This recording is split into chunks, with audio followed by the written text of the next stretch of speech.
Fala galera, beleza? Rodrigo Milani, professor de Física. Vamos a mais uma dica do Exata sobre eletrodinâmica. Acompanha comigo na tela. Hoje nós vamos falar sobre a parte de eletrodinâmica de dimensionar circuitos ou dispositivos elétricos, a habilidade do Enem, que é muito recorrente nas questões, nas provas. Nós vamos falar sobre medidores elétricos e hoje é sobre os amperímetros que nós vamos comentar.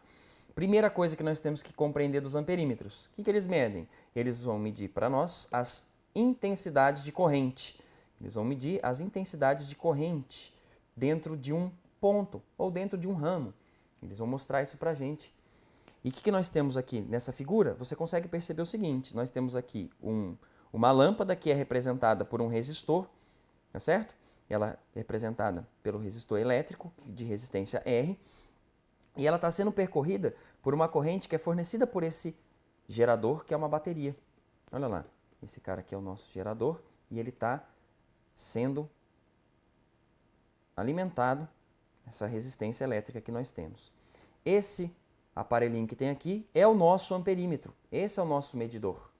Esse é o nosso amperímetro.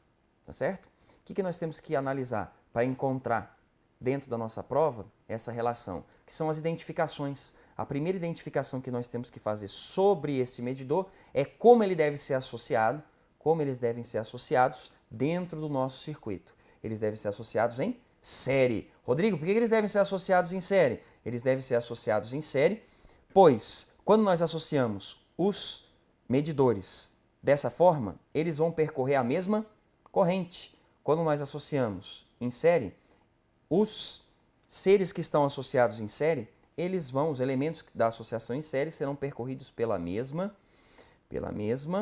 corrente. Se eles são percorridos pela mesma corrente, é assim que a gente encontra o valor da corrente elétrica que está passando dentro lá do nosso circuito. Se nós queremos encontrar a corrente que passa nesse resistor, dessa lâmpadazinha que está aparecendo aqui, nós devemos então colocá-la de forma a estar em série com essa lâmpada, tá certo? E dessa forma que a gente está olhando aqui, eles estão em série, ou seja, submetidos à mesma corrente. Tudo bem, senhores? O que mais que nós precisamos saber, Rodrigo? Identificar, reconhecer qual deve ser a resistência interna desse aparelho, qual deve ser a sua própria resistência, porque se passa corrente elétrica dentro desse cidadão, vai haver também dentro dele uma resistência elétrica.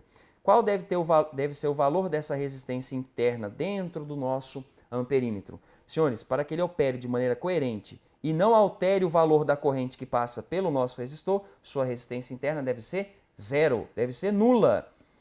Essa é a situação de um amperímetro ideal, tá certo? Nós temos que analisar que isso é de um amperímetro ideal. No ideal, a sua resistência interna é nula, para ele não participar do circuito. Tudo bem, senhores? Essa, então, é a nossa dica. Lembrando, mais uma vez, para a gente lembrar tudo que a gente precisa saber, identificar como deve ser associado, deve ser em série, sua resistência interna deve ser nula.